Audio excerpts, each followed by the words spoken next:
2021, in April 2021. So in all these documents, the European Union has solemnly reaffirmed its commitment to develop in the region peace, security, stability, inclusive and sustainable development and economic growth. But unfortunately, the situation which is emerging in the region is challenging the European Union's ability and capability to intervene or operate in the region with effective results. And so this is why we have organized this meeting, this webinar, exactly with the idea to analyze the context in which the European strategy is being implemented, the challenges and opportunities for the European Union in the region in the present situation. By the way, in the hope that the military coup in Niger will not provide further divisions among Europeans. This has not been the case so far.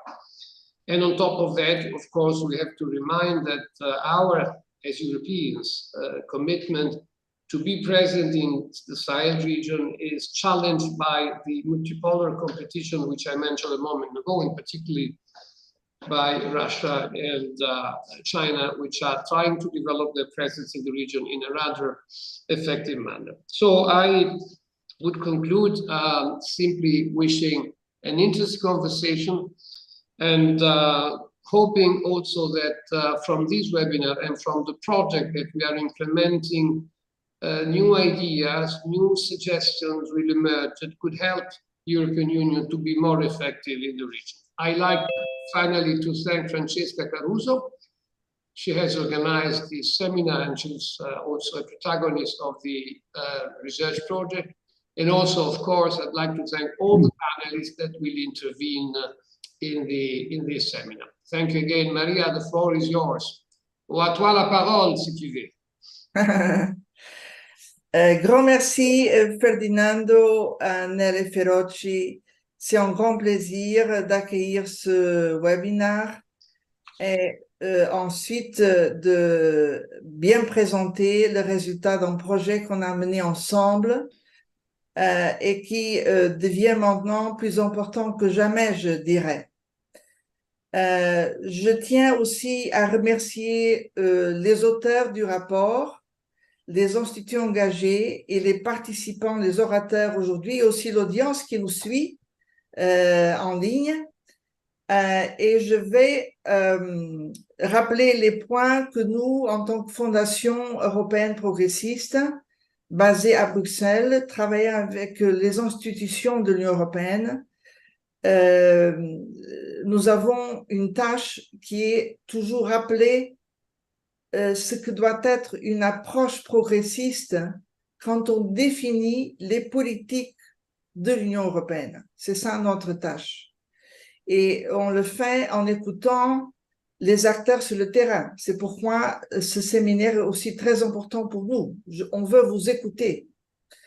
Mais en tant qu'ouverture, j'aimerais souligner déjà quelques idées. Comme Ferdinand doit signaler, notre propos, c'est de mettre à jour, aider à mettre à jour la stratégie de l'Union européenne par rapport à cette région du Sahel. Et maintenant, ça devient vraiment important parce qu'on est dans un carrefour. J'ai 3 points là-dessus.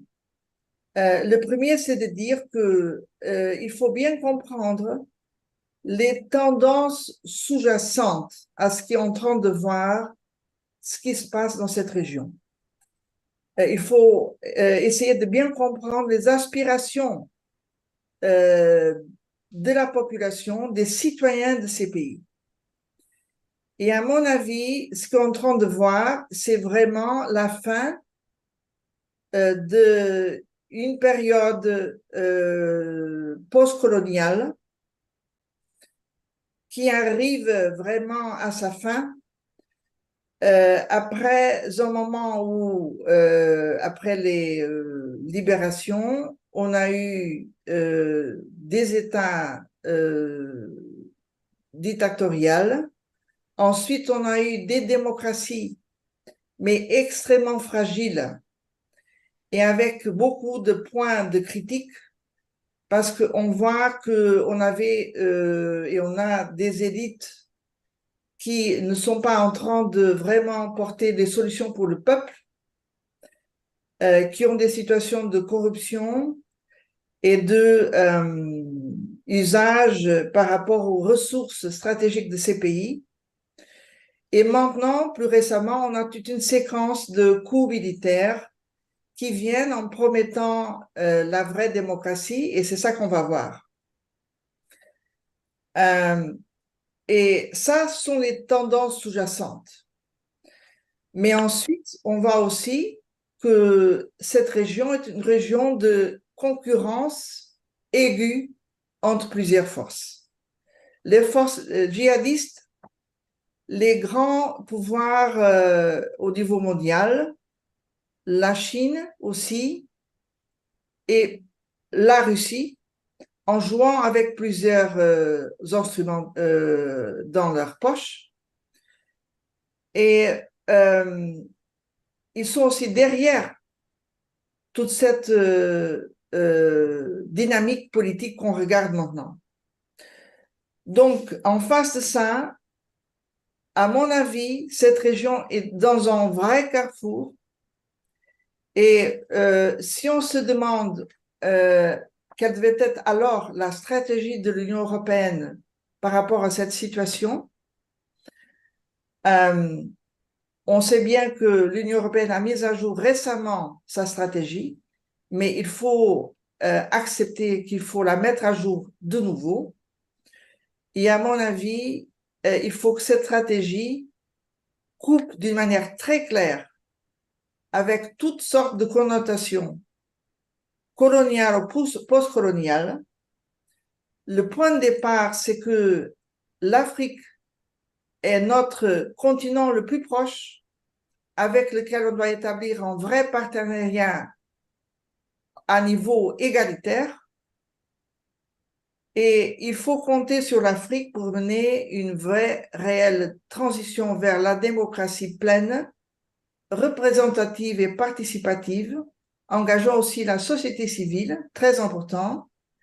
Il faut accepter que ces pays prennent en main le contrôle de leurs ressources et qu'ils puissent retrouver les conditions pour de vraies stratégies de développement à un moment critique où, je termine avec ça, on aura dans 2 semaines le sommet mondial pour le développement durable et il faut prendre des décisions historiques pour donner une vraie chance à tous les pays et notamment les pays africains pour mener cet agenda du développement durable vraiment sur le terrain et améliorer les conditions de vie du peuple. À mon avis, ça c'est la préoccupation que les forces progressistes européennes devraient soutenir. Mais cela dit, bon, c'est juste mon introduction. Je suis très curieuse d'écouter tous les autres orateurs et en commençant par Emmanuela Del Rey, qui est la représentante spéciale de l'Union européenne pour le Sahel. Merci bien, Emmanuela, d'être avec nous et on vous écoute avec toute attention et ensuite le panel qu'on va avoir. Grand merci de nouveau.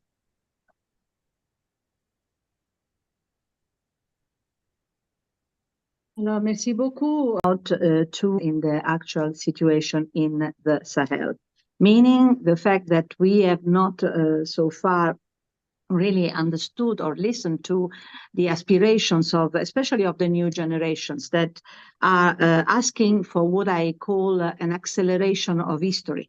They actually would like to see results coming more quickly and especially more effectively. Not only from the respective governments or juntas who are now in power, but in general also by the partners, because of course we are partners and they expect us to understand their demands and especially give contemporary responses to their contemporary demands. Of course, I have to say, I would to start with this, the European Union is the main partner of each country of the Sahel. The Sahel intended according to the map that the European Union has designed, which is the 5 countries of the corresponding also to the G5 in political terms. In this sense, we are the main partner because we give more money, because we are always by the side of the population. We are present with a very consistent number of initiatives of course, development cooperation, but also military support, training for the military, and many other different activities that make us, I repeat, the main partner of each country of the Sahel. This is very important because we have obtained very significant results in the last few years. And despite there are very complex political situations in 4 of the 5 countries of the Sahel at the moment, nevertheless, we remain an important interlocutor, fundamental interlocutor, a thing that is recognized also by, for instance, the junta of Burkina Faso and the junta of Mali. Considering that despite the coup d'etat in Mali, despite the second coup d'etat, recent coup d'etat, which sees the junta currently in power, and despite the departure of the mission Barkhane, the suspension of all our missions, we as European Union remain by the side of the population with a very consistent humanitarian aid, as we do everywhere. And also, of course, with the innumerable projects for development cooperation that amount to something like 900 more or less million of euros. So you understand that whatever happens, the European Union is there. Whatever happens, the countries of the Sahel know that the European Union is the main partner. And of course, this counts a lot, despite the competition that was mentioned with other international actors, such as Russia or China. But I have to underline the fact that Russia and China are in the region since decades, not since yesterday morning. What has changed, especially since the war in Ukraine, is the general, let's say, atmosphere at political level and the significance of the actions on the territories. Because otherwise, Russia was there since long time ago, as well as China. Going to the issue of the coup d'etat. Are they all the same? Absolutely not. They are very different. They are to be considered in their own specificity. I have to tell you that even ECOWAS, with which I am constantly in contact, makes a difference between the coup d'etat in Burkina Faso, the coup d'etat in Mali, the coup d'etat in Niger, the coup d'etat in other places. Why do I want to say this? Why do I underline this particular aspect? Because the problem is really in the methodology. What is lacking is the ability to understand that instead of recurring to a coup d'etat, there are many other ways of changing the situation in several countries, such as the ones I have just listed. There are other ways. There are, for instance, in our countries, we have a tradition of using elections to change governments or to change situations. Since the time in which we became democratic, because many of our countries have experienced undemocratic systems. But nevertheless, at the moment, we recur to change of government through elections, which is the ambition also of the countries of the Sahel. But there are many elements that, unfortunately, constitute an obstacle to the realization of this normal procedure that would guarantee at the same time the opportunity for change while avoiding a coup d'etat that would cause consequences like the ones we have seen in the region. So even ECOWAS asks us very often, what can we do to end this list, this continuous series of coup d'etat in the continent? How can we make sure that a new system of governance is implemented that becomes the, let's say, the normal way of approaching political problems. This is a huge issue to reflect upon, because, as I said, each country has got, in which there has been a coup d'etat, has got a different situation.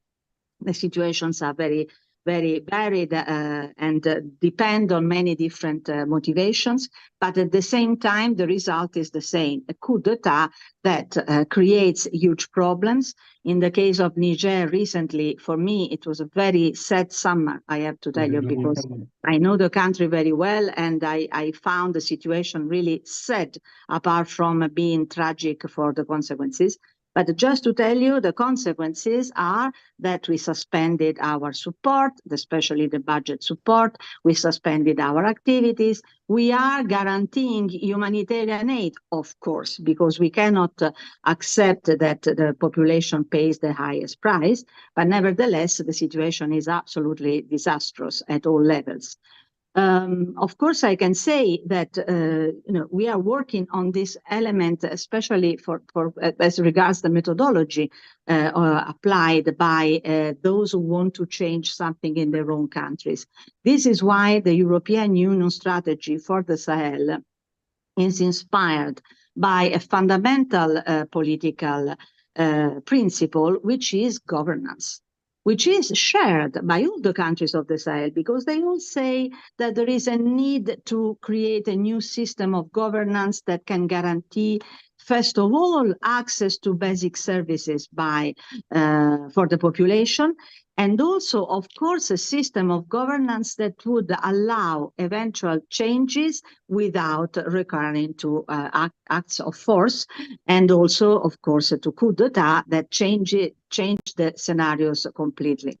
So this is what I would like to say regarding the coup d'etat. The coup d'etat in Niger is very, I know the situation very well, having been working in the region for many, many years, and knowing every single leader before the coup and after the coup in various countries, and also being in constant contact, of course, with civil society, which is an important actor, but let me say an actor without a voice, because it's very difficult for civil society to be heard. And when it is given an opportunity, often it is given an opportunity by actors that manipulate their will to express themselves. So this is the latest danger that is really affecting the region, especially as regards disinformation strategies, which are very, very serious. So as you can understand, I would say that, for instance, the coup d'etat in Niger is different from the coup d'etat in Gabon recently. You know that Gabon, they recurred to the coup d'etat because the leader was in power since many decades. In Niger, it was a very internal issue and completely different. And this is why it has been perceived as even more tragic, also because Niger at the moment was the country that represented the best example of partnership on an equal basis, for instance, for the European Union. We were working together. The country was very cooperative since a long time. When I was Vice Minister of Foreign Affairs of Italy, I decided to reintegrate Niger as a priority country for our development cooperation, because the cooperation was very, very positive, and we were obtaining very good results. At the moment, Niger was attracting the attention of many international partners. There were visits at high level from everywhere. I myself organized and accompanied Josep Borrell, who is our High Representative at the European Union, for a visit that took place at the beginning of July. In that visit, we inaugurated a power plant, a new electric power plant with 56,000 solar panels, which was financed by the European Union with the French Agency for Development. So as you can see, the dynamics were so lively and so productive, so fruitful that to see all of this collapse because a bunch of military, for their own personal interest, decided to change completely the scenario is incredibly tragic for all of us. But this is one example, because as I said, the situation is different in Burkina Faso and is different in Mali. We also say that there was a coup d'etat in Chad. I wouldn't say the same. Terminology can be changed, but in fact, also in Chad, unfortunately, we have several problems. Regarding, because time is running, and I still have 4 minutes. I would like to say that when we talk about international partners, actors, of course, we think about Russia, because Russia was able to send to Mali the famous, notorious actually, Wagner group, and this changed a lot the attitude of the European Union towards the country. Unfortunately, that was a choice made by the new junta of Mali, and I myself told President Goïta that it would have been a red line for the European Union. Since then, everything has changed, but I can tell you that Wagner didn't go to Burkina Faso and most probably will not go to Niger, meaning that most probably we are still in time. We are still able to change the situation and make sure that the European Union, with all its member states, remains the main partner, and that we can return to a constitutional order. This is the ambition of ECOWAS, for instance. ECOWAS is insisting on that, and of course the European Union is very much supporting the ECOWAS in all its actions, because we know that as a regional organization is the organization that has most credibility and most influence at political level, especially on the region. What can I say regarding our strategy? Our strategy to be revised. Well, actually, I think that not much should be revised, because the principles are there and they are applicable after 2 years still to the region. There is a trend at the moment of revising, but what I honestly think is that we have to act instead of just revise, because revise, I don't know in what sense.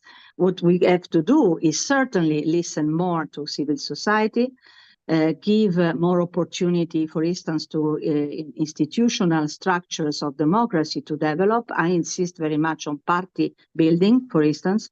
What we have to do is to be able to pass from the, let's say, the fact that we are always obliged to respond to emergency, and of course this is detrimental as regards development cooperation, and ensure that security is reinstated, because, for instance, in Burkina Faso, the emergency at security level is so high, with more than 2 million IDPs, internal displaced persons, that we are always busy in trying to help the country to face these emergencies, especially at humanitarian level.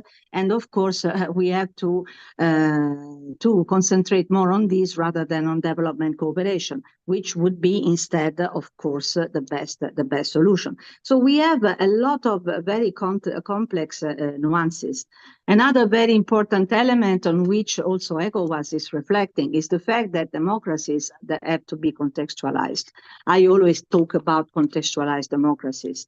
This is why Mali is different from Burkina Faso and is different from other countries, because we have different situations. We have an immense amount of populations that are in dialogue at the moment. We have in Mali, for instance, the famous Algiers agreement, on which we are all working very much, which implies a lot of discussions, and of course the establishment of peace between different groups. There are so many different elements that make me always talk about contextualized democracy. One challenge for the future, and of course I could go on for a long time, is certainly the anti-French and anti-Western sentiment. I have to say that I followed very closely the recent BRICS meeting, And we all know that BRICS has accepted in the club Iran, Saudi Arabia, Emirates, which makes the club quite interesting in its composition. And of course, regarding the anti-French and anti-Western sentiment raises a lot of issues. Anti-French, Maria actually mentioned the colonialism and the fact that we need to put an end to certain practices. That can be debated. Nevertheless, consider that the French remains a very fundamental partner for the countries of the Sahel in terms of money and investments, and also the fact that culturally there is a very strong tie. Of course, we can debate on many aspects of this relationship, but concentrating on the more generalized anti-Western sentiment, I can say that it is in some ways manipulated because, especially since the war in Ukraine.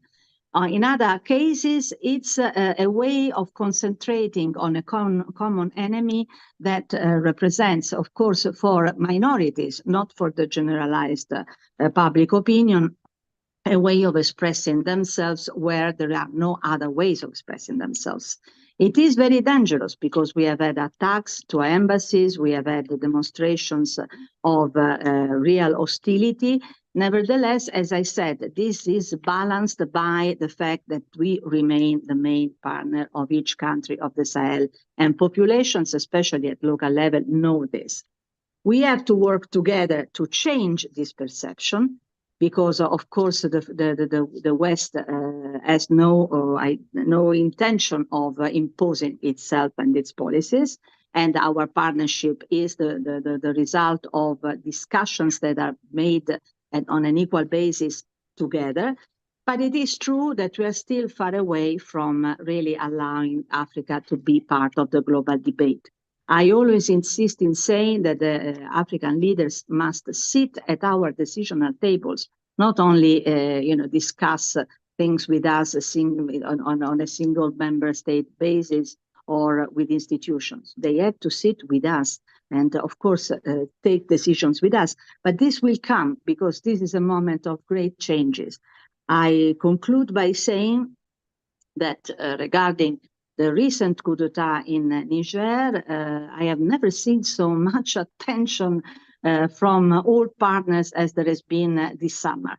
I myself am fully engaged because I have a very, very significant and I'm honored diplomatic role in this sense. And I can say that we have been discussing the issue every single day with an interlocution at global level every single day, 24 hours a day. Tomorrow we have a new PSC, Political and Security Committee in Brussels, in which Sahel will again be discussed. And of course, this is a sign, a very important sign of the fact that the 27 member states continue to say that despite the various coup d'etat and the immense problems, we continue to be engaged and must remain engaged in the Sahel, because we know very well that every single action that takes place in the Sahel has an impact on Europe. There is a sense of reciprocity and also of a common destiny. I think that this is a very good result, and I have to tell you that I sleep better since when the 27 member states said we have to remain engaged in the Sahel. And I tell you that in the past, there have been nights in which I didn't sleep because I was too worried of the results of this situation in the region. Thank you very much.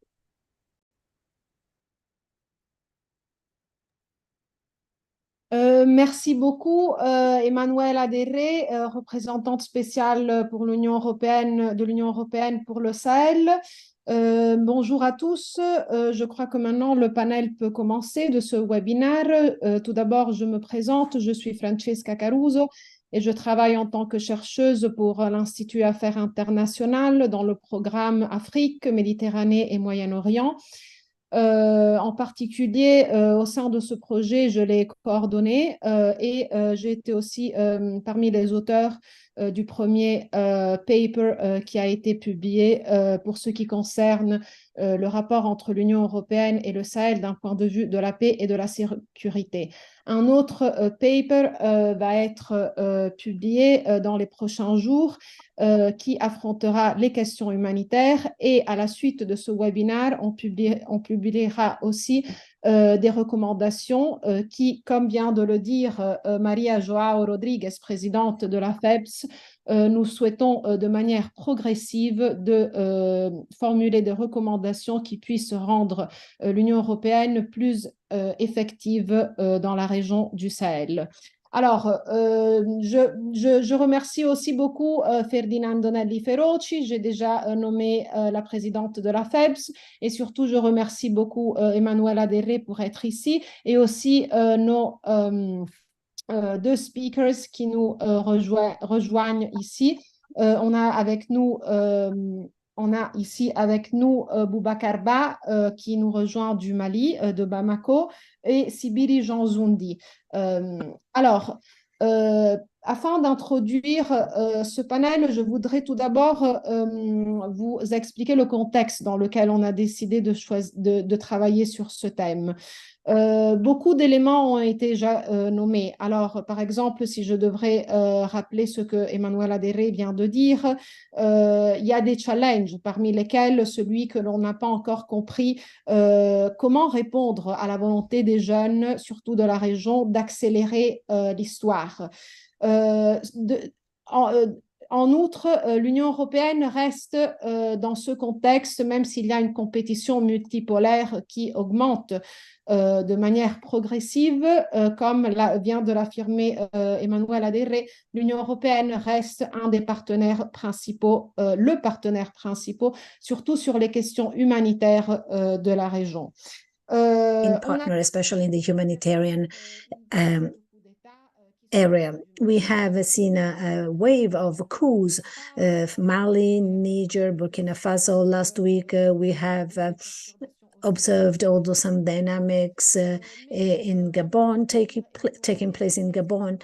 But as Emanuela Derré said, should we consider them as being different coups? Is the one in Mali different from the one in Niger and Burkina Faso? Well, with Professor Bukabarba, we will answer these questions. Another thing that is important to highlight is that in this context of governance crisis, security and safety crisis, and also humanitarian security crisis and multipolar competition, which is increasing, well, unfortunately, regional organizations are less and less capable of solving and also preventing governance and democracy and sovereignty crisis, and also humanitarian ones. So the context in which we decided to tackle this theme and develop this research project was this one that I just mentioned. And the European Union had actually confirmed its will to be engaged in the region. But in 2021, when the EU reaffirmed its will to be engaged and remain engaged in the region, well, actually, a novelty appeared in its strategy, that is to say, focusing not only on security-related issues, actually that was the case in the past, but especially on governance, human rights, and also the improvement of legal institutions. But this work should have taken place in partnership with the local governments. However, the coups have challenged this possibility of bringing forward this partnership between those countries and the EU. Another element that actually made us focus on this theme is that today we deem the Sahel as a decisive test for the relations not only between the EU and the Sahel countries, but also between the EU and other African countries, and the EU as a global player. Why?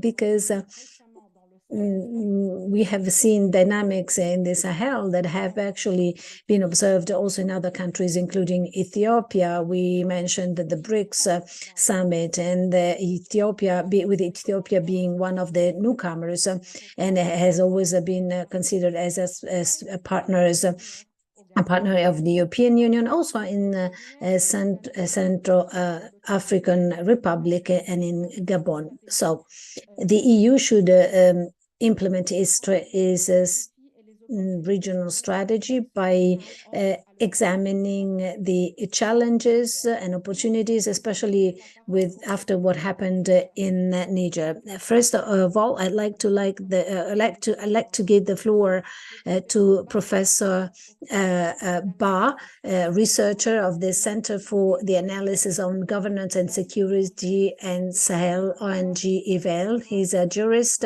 and has a degree at the École d'Administration of Bamako.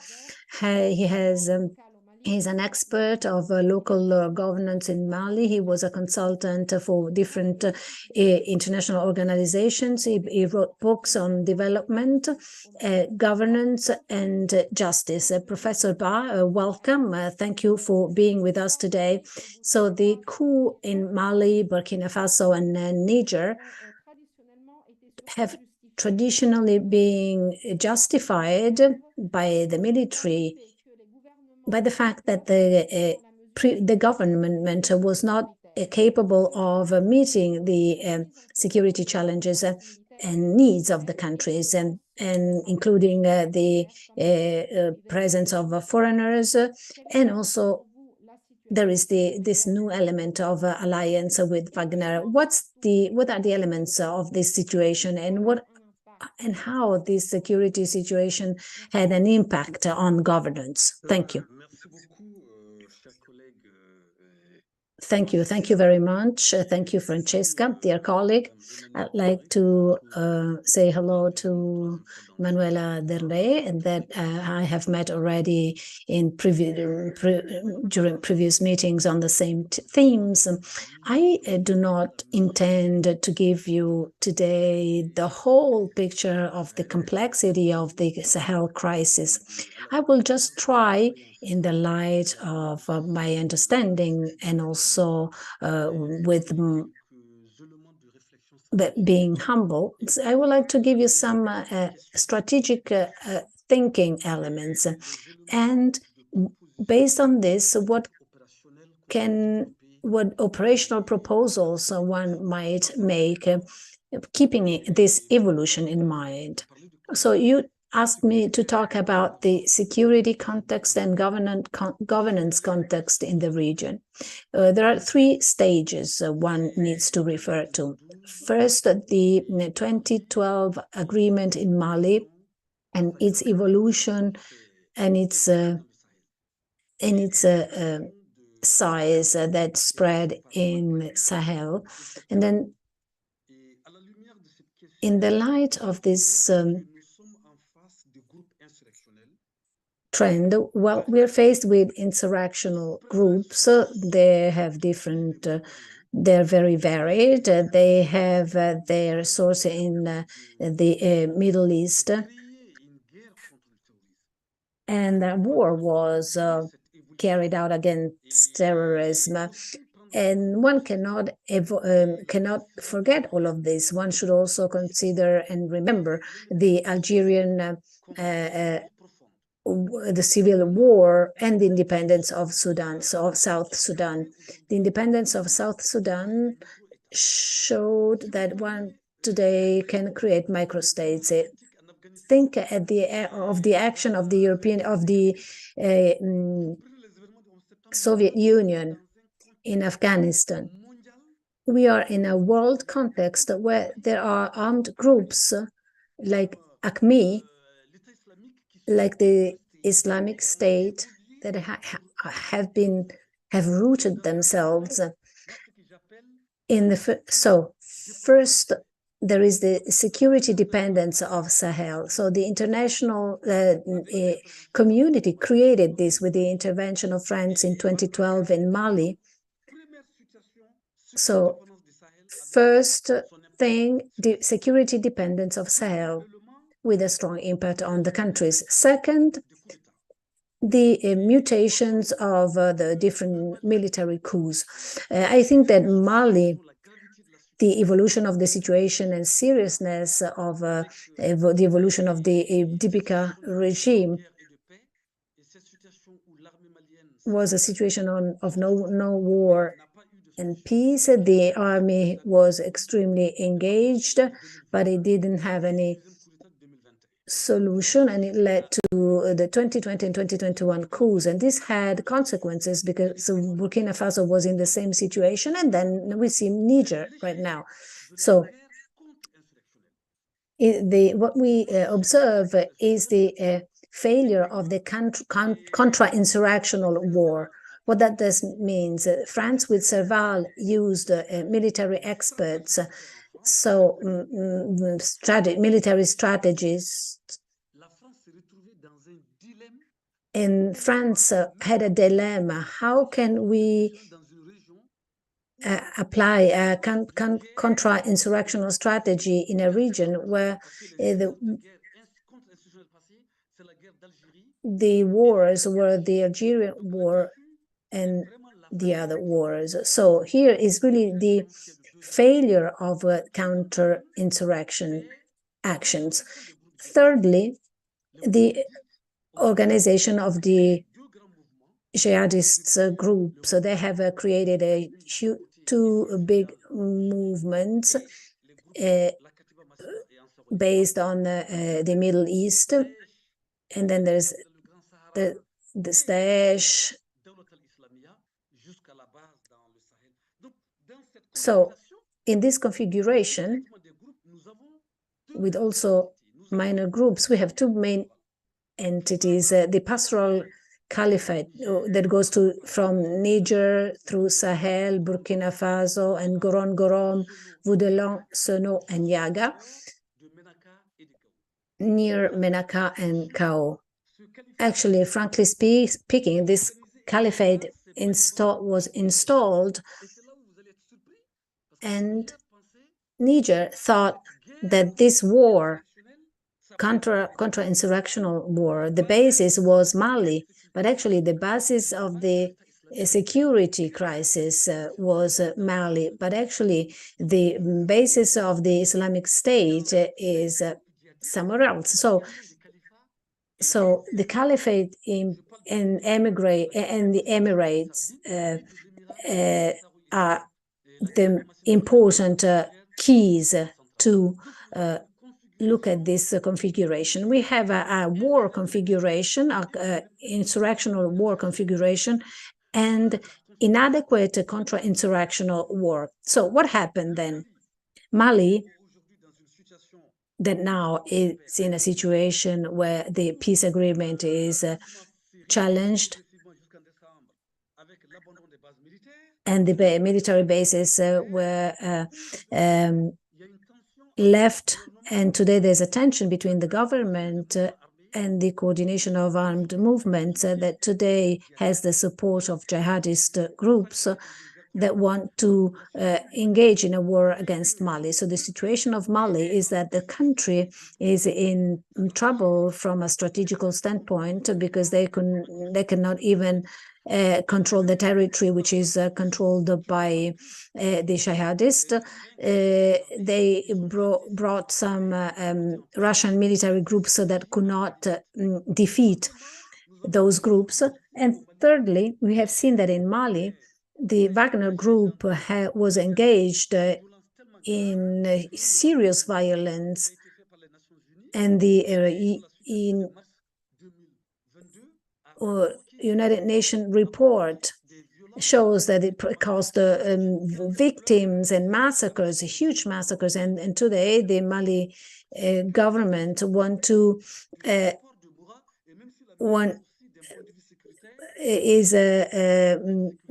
to eliminate the other mission, the MISMA. And then there were multiple insurrections that today have led to the coups. What is the feature of those coups? the coup in Mali is considered as the failure of the management of the security crisis. The Burkina Faso one is deemed the failure of the security challenge, but the Niger one cannot be considered as such, because before Bazoum took power, there were situations that were complex. In 2018, the Tilabia area was attacked, and the base of Tilagua was destroyed, and the Liman was destroyed in Mali. In Burkina Faso, all the bases were destroyed in the Sahel region. So now in Niger, President Bazoum has created dialogue conditions and army control of the borders. So the coup of Niger is linked to political governance worries and dangers that are there, economic dangers, for instance, exploitation of resources, and also geopolitical issues. And the arrival of France, the engagement of some powers, the arrival of Russia in Mali, Central Africa, and maybe Burkina. So this created a geopolitical turmoil where France is facing Russia, the European Union is facing China, and there is a new vision of the space occupation of the Sahel, of the spatial occupation of the Sahel. So, faced with all these aspects, we could talk about very difficult years to come for the Sahel. And concluding, I can say that the analysis we will have to carry out has three dimensions. First, the European dimension, the strategy of the EU that has been adopted but is not adapted to adjusted and suitable for the text to the present context, because it was adopted in 2021 and now the context is all different.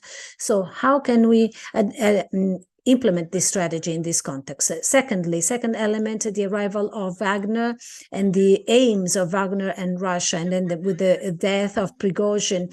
So what's going to be the new strategy of Russia? They want to integrate Wagner in the Russian system, and then they want to create contexts of governance with states, or are we going to observe this influence of Russia that is going to spread in other countries? Third point, the position of France in the context of challenging of France's political and security vision. Actually, quite recently, in an interview and in a paper I wrote based on my recent reflections, I think that France is faced with the counter-insurrectional crisis, the management of the strategy for this counter-insurrectional strategy. The military and the political strategists in France are faced with this. This is what I wanted to tell you in just a few words. I hope I did not exceed my time, the time that was allotted to me. And of course, everybody has his or her own perception of truth, and there are no truth for everybody. There's a truth for each of us.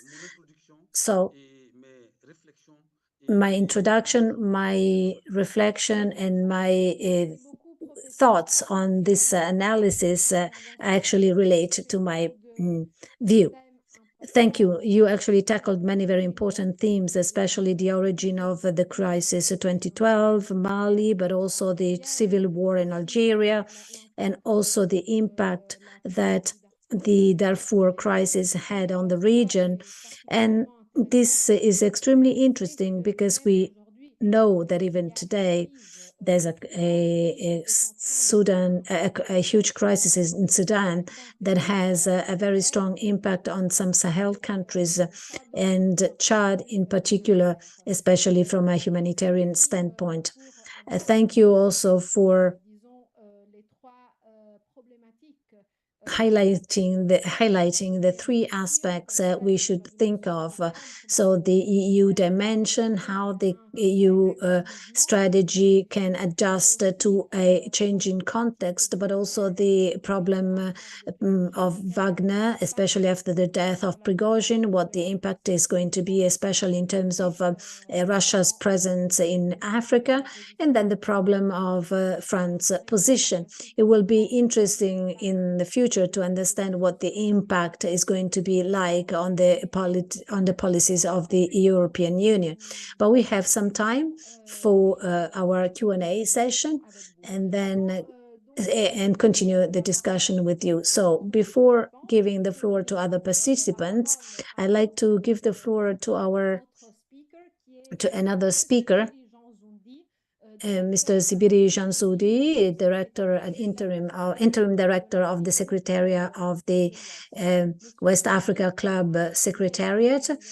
He arrived in the organization in 2006, and from 2006 and 2014 he was head of unit for nutritional and food security unit, and then now he is the deputy director of the secretariat, and now he is the interim director. He is from Burkina Faso by nationality, and before becoming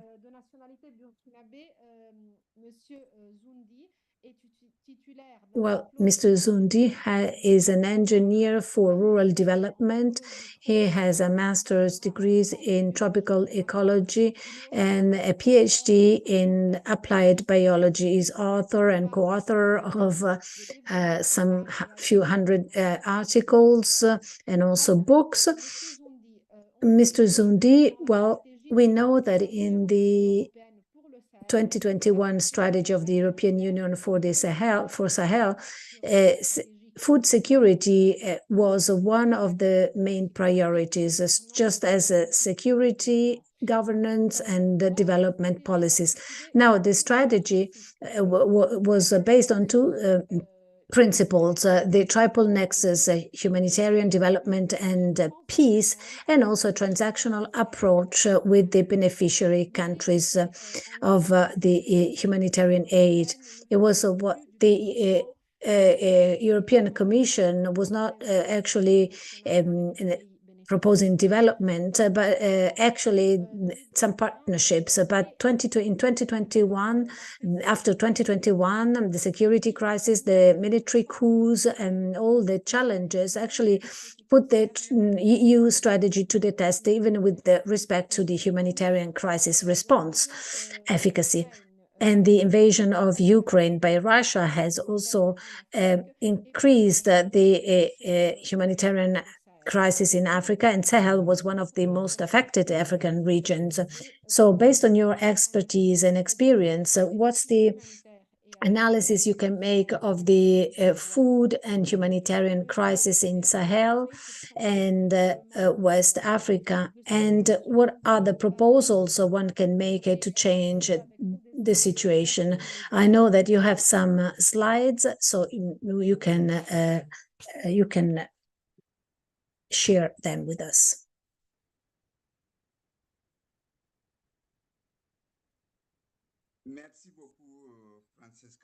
Thank you very much, Francesca. Thank you for giving the opportunity to share with you some of my thoughts on humanitarian and food-related challenges in Sahel and West Africa. So my presentation will be based on two pillars. First of all, the many challenges, and then possible leverages we could build on. As to the challenges, we are not just confronted to a simple problem. The region is actually confronted with a combination of weaknesses: socioeconomic, food, governance, security, climate, and more generally environment-related governance crisis, as you just as we were said mentioning earlier. And these vulnerabilities are based on structural underpinnings, notably the demographic shift.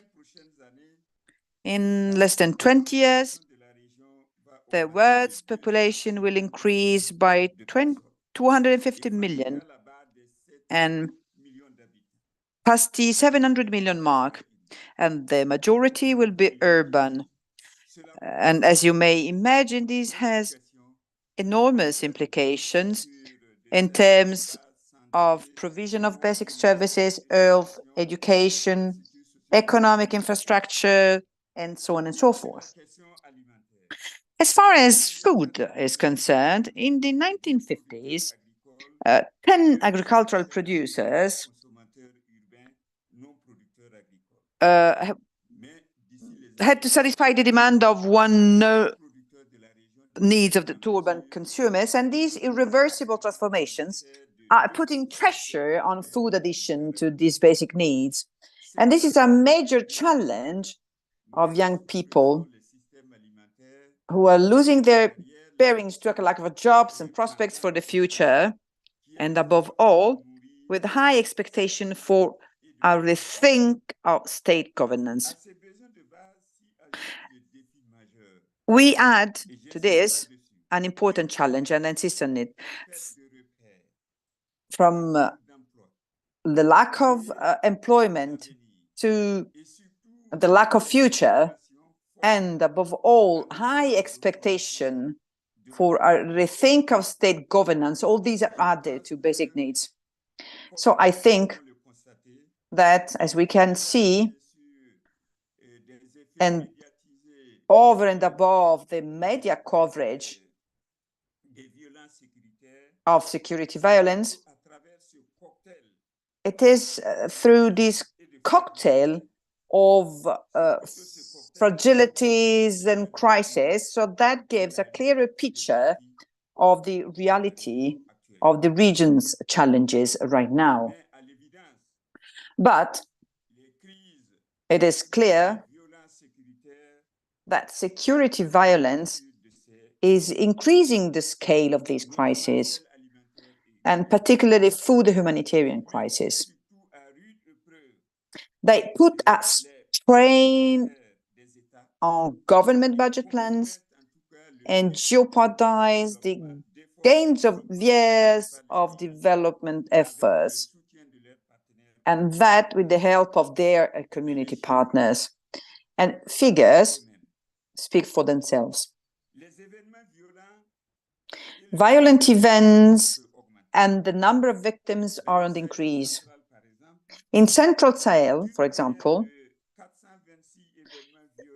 the annual average of 426 violent events and 1,282 victims in 2015-2019 has risen to a practical average of 2,055 violent events, and an average of 5,845 victims in the period 2020-2022. And most of violence is border-related, less than 5 kilometers of borders, and violence against civilians has increased, and has increased by 500% since 2016.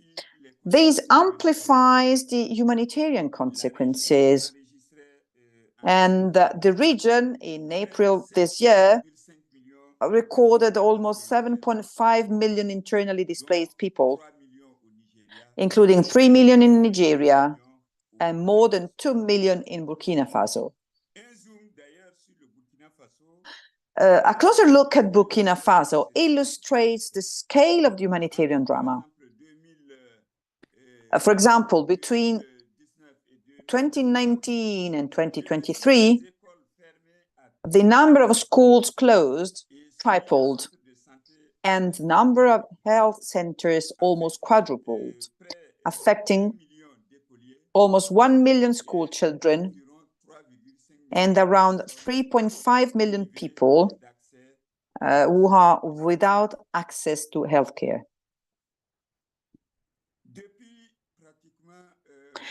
Practically for more than a decade, this violence has exacerbated the food crisis in the region. Between 2019 and 2023, as you may see here, the number of people in need of food and nutritional assistance has increased by 4 times, passing from 10.7 million of people to 42.5 million people. So at least 10 approximately out of every 100 people suffer from hunger and malnutrition presently, compared with 4 people in 2019. These negative trends are a cause for concern, especially in a context of budgetary tensions in the countries, but also of accelerated weakening of the livelihoods of vulnerable populations confronted with various shocks, residual effects of the COVID pandemic, the residual effects of inflation and the crisis in Ukraine, the loss of means of production and disruption of local economies caused by the security crisis, and so on and so forth. So what levers can be used to reverse negative trends? Obviously, I think that the approach should be based on 2 principles. In my opinion, the first one is to manage emergency more effectively, because we cannot avoid them completely, while maintaining priority on responses that tackle the underlying causes of problems. And the second principle is to be able to deliver multiple responses. There's not only one solution that fits all, and that in perfect harmony, considering given the multifactorial and interconnected nature of challenges, and the relevance, as you've just said, of the humanitarian development and peace approach. To conclude, I would like to talk about 2 leverages, 2 levels. The first is the support to strengthening governance at 2 levels. First of all, there's food governance. And here it's a matter of strengthening the efforts that the region has been making for almost 40 years around the food crisis prevention network, and to give the tools to better prevent, anticipate, and effectively manage crisis. And it is also a question, and mostly, of supporting the region in strengthening the foundations of resilience and of sustainability of food systems at the regional level, including the bold measures by governments to fill the financial gaps. The potential of the region's food economy is huge, and by 2030, it will be worth $480 billion and provide 131 million jobs. That is to say, 60% of the active working population. So a huge basin that we can exploit. Several partners, including the EU, are already working alongside the region's stakeholders to promote this food governance. The other dimension of the problem, and the most delicate, that was dealt with by Mrs. Derre and by Mr. Ba, concern state governance. Several analyses, including the Sahelian consultations conducted by the Club du Sahel and African West Club in 2021, stressed the need to support countries in their efforts to rebuild state governance, and in particular, by connecting political decisions more closely with the lives of citizens, by putting the local back at the heart of public action and of territorial governance, and mostly by making it a systematic part of the mold for national policies and rules. And more generally, by committing to a process of co-construction of public policies with local stakeholders, including civil society, mentioned by Mrs. Debré. The second lever involves strengthening the foundations of regional integration. The challenges facing in the countries of the region, food, economic, security related, are transnational in nature. They do not know any borders. And responses must therefore be part of a logical process of cooperation, integration, and regional solidarity. And this transnational dimension of the challenges also suggests the need for us to go beyond the Sahel-only prism in our intervention approaches. When it comes to security, for example, it is hard to see how a country like Niger, Benin, or Ghana can feel safe and free of the jihadist threat if a country like Burkina or Mali does not. This reality suggests that regional cooperation must undoubtedly serve as a compass for action and, above all, for partner support for the region's efforts. So here, Francesca, a few thoughts concerning the questions that have been asked to me and that are based on some evidence generated through the club's work. And for those who would like to have more information, here you will find a few references and links from where you can have access to all the documents nourished and very important documents. I thank you for your attention. Thank you. Thank you very much, Mr. Zumdi. First and foremost, before opening the panel to all participants, I would like to remind you all that participants may ask questions on the chat, and I will read the questions. So we have 15 minutes left for questions before taking the questions of participants. So now I will take the opportunity of my role as a chair to ask a question to Mrs. Derre, Mr. Zundi, and Ms. Ba. So for Mrs. Derre, remaining in a perspective, a progressive perspective, and in order to try to formulate a suggestion, constructive suggestions, I would like to go back to your point when you spoke about Niger. We have seen that the European Union, after the crisis of Mali, so after the coup in Mali, as you explained, is focused especially on Niger, with a partnership that seemed to be a successful one. But despite that, even in Niger, there was a coup, and that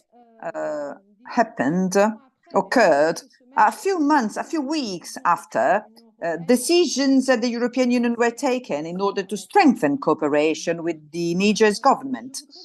So I would like to ask the following question. In your opinion,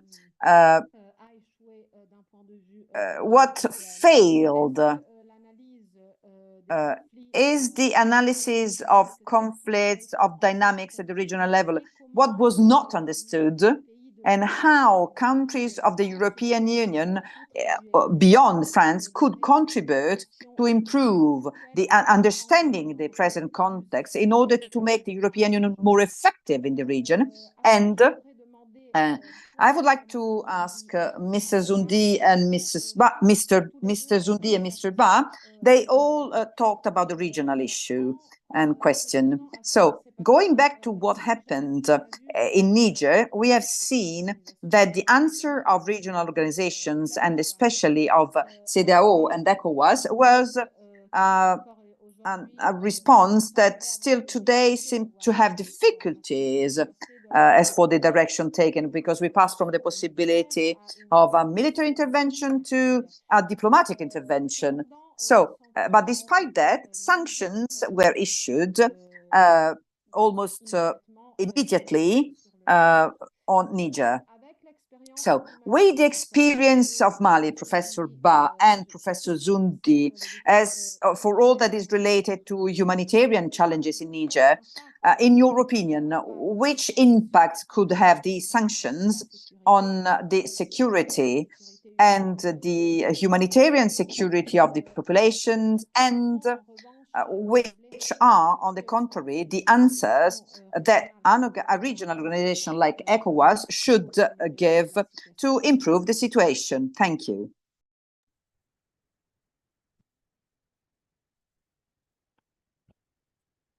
Madame Derré. Ok. Alors, c'est difficile de répondre à cette question dans quelques minutes. Well, it's difficult to answer the question in just a few minutes. So first of all, I'd like to say hello to all the panelists. I've known them for a long time.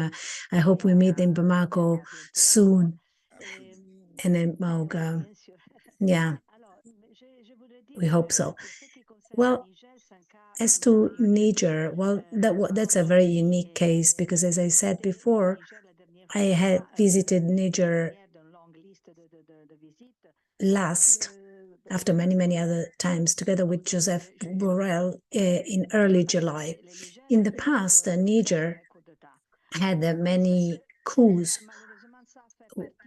We know that, unfortunately, this is part of the country's political culture. That's why we insist on the fact that one needs to create political and institutional structures that can avoid this to be the solution for internal problems. I am convinced, because I hope I know the country a little bit, that the question is really an internal issue, but it has become a very serious one, because unfortunately some measures had to be taken against the coup.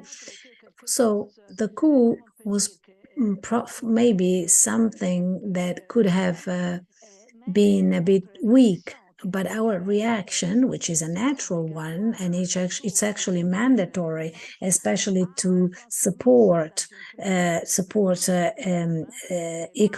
has turned this into a huge crisis, not only a national and a regional crisis, but also into a continental crisis. Because, as I said, the crisis of Niger involved the African Union, all African actors, and the position of many countries in Africa, and also had global repercussions. For instance, the US has been very committed with very strong political actions. Also, countries of the European Union, including the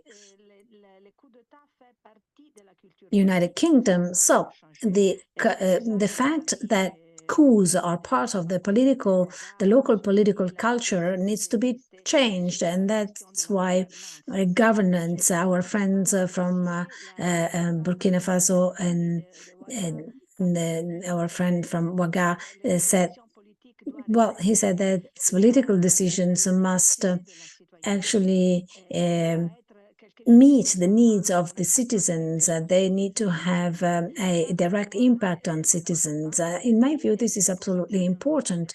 And that's why the European Union is particularly engaged in governance. We have applied sanctions, imposed sanctions.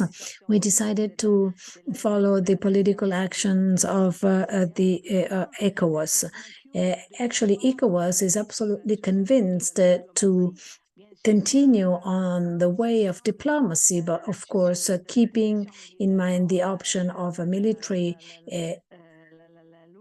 intervention as the very last resort, which could bring about a very serious situation, and nobody wants even to think about it yet. But the European Union, in the meantime, insists on strengthening governance structures. President Bazoum had started reforms, which he called Renaissance. I know the president very well. We have had we have discussed this issue many times. He based this strategy on two pillars: education, and many panelists have mentioned the need to leverage education, because terrorists actually destroyed hundreds and thousands of schools, and the situation is absolutely serious in terms of education. And also security, the reform of the military, and also making sure that a response against terrorism is there and is effective. And that's actually the strategy of President Bazoum, and that's why we deem this coup as something horrible, because it actually stopped a very good trend, and the reforms of President Bazoum were also supported by the international community. So anyway, the European Union will continue giving humanitarian support, humanitarian aid, and hoping that a solution is brought about soon to restore constitutional order. Our friends from Bamako and Ouaga knows that there is a manipulation system right now that is something that will have a very negative effect, especially on the population, not on the leaders, on the leadership, because the leadership is quite far away from the population, in my view. So I don't know whether I answered the questions that you asked me. I hope so. Yes. Well, of course, I had many things to say. Yes, I know there would be many other things to say, but anyway, the time is running, and we are about to run out of time. There are one or two questions that come from the audience. So 2 questions seems to me quite important. One is about the video of the Italian Prime Minister Giorgia Meloni. Actually, in 2018, she had a speech in Italy, and she criticized the CFI front and France. It's a video that has been circulating a lot on social medias, Kenya, Sahel countries. And the question is the following: do you think that lack of cohesion of the European countries has an impact on the action of the European Union in Africa? And what could be done in order to make the action of the EU partners more cohesive? Second question, migrations. One of participants says that the big elephant in the room is migration. how can the European Union be well perceived in the Sahel region if the migration problems continue remaining unsolved and the number of people dying in the Mediterranean continues increasing relentlessly? Thank you. Well, thank you. First question, as to the European Union and cohesion in the European Union, well, I'd like to say that the European Union speaks with a single voice. Of course, there are debates, and this is something that enriches the European Union. There are 27 different countries, members of the European Union, and we discuss. We are open on all problems that we tackle, and we actually delve into the problems quite deeply. I have to catch a flight in a few minutes because I'm flying to Brussels. I go back to Brussels. I had to cancel my mission in Poland because tomorrow there is going to be a big discussion on Sahel in the Security and Policy Committee. Well, it will be a very open discussion, as always, and at the end, the conclusions will be adopted that will show the convergence of our thinking. Of course, we have different perspectives. Denmark, Estonia, Czech Republic, France, all the EU countries have different perspectives. But I want to tell you something. For instance, the Czech Republic could seem actually quite far away from Sahel, but that's not the case.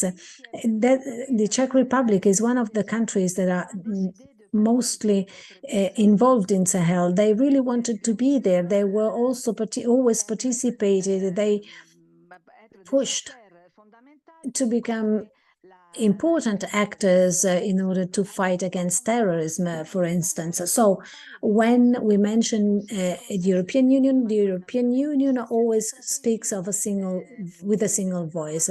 As to the video by Madame Meloni, it's a strategy of our enemy. I unfortunately need to call it an enemy that wants to divide us because the strength that is lacking to Wagner and Russia is they find this force in the ambition of dividing or breaking our cohesion, the cohesion of the EU. But they will not win because we are united. As I said, of course, we have differences, different opinions, debates, discussions.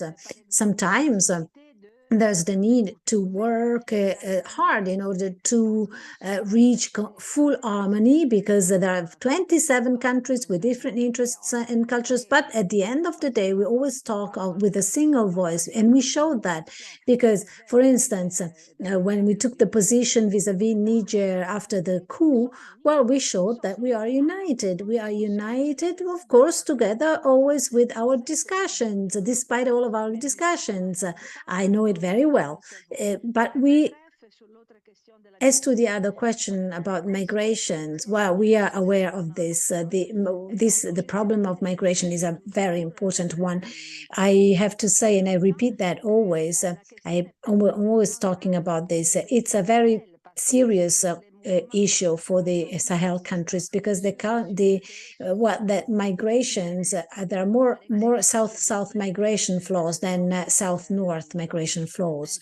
But our interest in migration and the migration problem, of course, aims at putting an end to the drowning in the Mediterranean. I visited a center in the desert of Niger where there's the World Migration Organization that is taking care of rehabilitating the youth who are the victims of illicit human trafficking, and is funded by the European Union. But the problem is a huge one under many aspects. For instance, Niger was particularly good because Niger was the first, or maybe the second one, that accepted the Italian formula of a humanitarian corridor that was, in my view, a very virtuous formula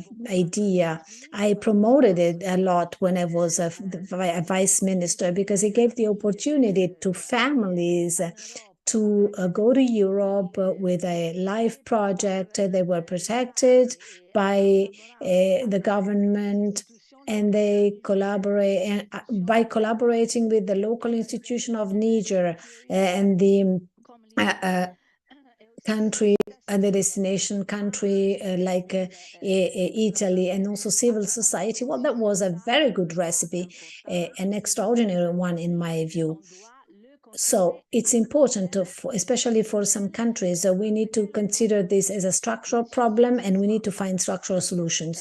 But of course, right now we have a huge problem because the coup stopped some initiatives, but I talked to the president of Mauritania, that is a very charismatic person, and he is very committed to all the regional problems. And he told me that they also have a problem of migration problem in Mauritania through Morocco, the route that goes through and to Spain. They also want to participate and contribute. We need to think all together and solve the problem without ideology or ideological manipulation, because ideology and manipulation, in my view, of migration are the worst ways of approaching the problem. We need to be rational. We need to understand this is a structural problem, and we need everybody to find solutions, especially the cooperation of the Sahel countries that are particularly affected by this problem. They're confronted with huge issues, and they need help to help refugees and migrants that go through their countries, and sometimes, and mostly actually, stop there, because most migrants actually stop in the Sahel countries. I tried to be brief, but these problems are so huge. I think we should organize another workshop on this theme. Yes, we will do that with no doubt. We will be 10 minutes late because, and I apologize, because as you can see, there was the discussion was there are very many lively. issues. So before giving the floor to my colleague Andre, I would like to thank everybody for this participation and give the floor immediately to Mr. Ba and Mr. Zundi for their small remarks. I'm sorry for the time, the very short time we have. And I would like your final remarks to have, and if you want to answer to the questions concerning sanctions. But I'm sorry, but the time will be very brief. Thank you. May I take the floor? Yes, for sure. Rapidly, given the time that is remaining, thank you very much for the your contribution. What I would like to tell you in terms of conclusions, I would like to ask Francesca to think about the concept of information war. If there's a debate to do, I suggest you, with all the team that is here, if they agree with me, that the issue of informational war is at the heart of the stability of Sahel and the West too. We would like to see the culture of this informational war.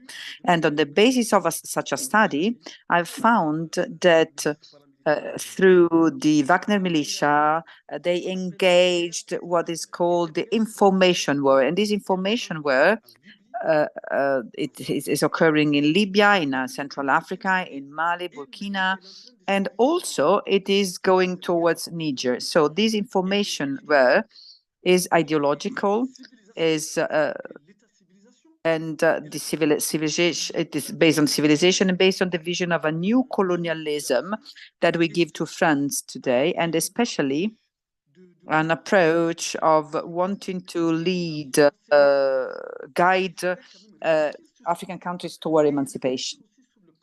And talk about the concept, we have to think about the concept of an information war. So these are, I read David Gabla, who is very well known in the US, who has written the counter-institutional war, and modern war too, I've read, and Jacques Hogarth about the strategy of this. So in this connection, France has problems today in order to analyze the lien between a military strategy and political strategy. They have analyzed, they have complicated it. Reference to Sahel, there is this strategy must be reviewed. And the third and last point, Francesco, if you look at this information work, you should also see the issue of governance. Today, military troops in the countries, they think that there's a link between governance and security, and there they make a mistake, because military, they were never good governance. So at least in African countries. So we shouldn't have to repeat the same mistakes that were done so far. So this one, to review the strategy of informational war, think about the debate, review the strategy of the counter-institutional war in Sahel, and review the issue of governance in the light of the new political situations of states, in order to make appear a governance where civil society has the power and legitimate powers has a place. Thank you. Thank you very much, Mr. Ba. Mr. Zundi, over to you. Only one thing, Francesca, and thank you very much. Only to tell you that as for your questions, what is happening right now is only disrupting the foundations of integrations. So what we have put 40 years to build something, and now this is risking being destroyed, and with the issues that are becoming apparent now. How to lead people and countries to cooperate with regional challenges like those that link to security, food crisis, in such a context where it is very hard for states to re-put some states together around the table. So there will be implications to say that give the size of the investments that we all have to allow in order to support over the long term towards regional integration, which is very long run. So what is happening really worries all of us. I flagged the example, the fact that if people are not united, we cannot face these regional challenges. So unfortunately, that has been destroyed more. Thank you. Thank you very much. Thank you to all of you. I give the floor to my colleague Andrew for the conclusions. See you next time. Thank you very much to all of you. Thank you, Francesca. I'll be very short, 1 minute. I'll just continue with the tradition. We had an introduction in English, so I'll finish in English as well. My thank you goes to everyone from the Partnership Consortium who contributed to today's webinar. I would like to thank all our distinguished experts and guests today, our audience, and I would like to emphasize that we did not manage to answer all the questions, but rest assured that everything that you have asked, we will take on board, we will discuss, and we will implement in other steps. You can feel, I think, the commitment that we have today, that everyone is very involved and wants to build the sustainable partnership with African partners. And I hope that also for everyone who thinks or perceives that Africa is somehow not receiving the attention because the Europe is focused on other issues, I think today's meetings that we run over time, but also the emotions and the commitment that you have seen from all the speakers, it simply confirms that Africa is always in the center of how EU looks at the world. And my last words would be that if you're interested to follow in more detail on what Francesca wrote in terms of an analysis, in the chat, we added a link to, where you can download the first policy study. And as mentioned at the beginning, there will be 2 more, where we will also target at the last one policy recommendations and the way forward for the EU.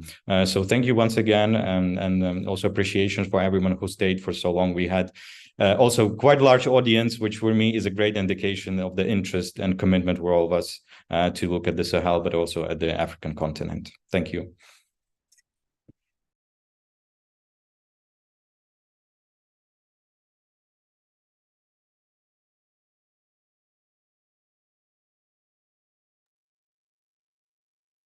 Recording stopped.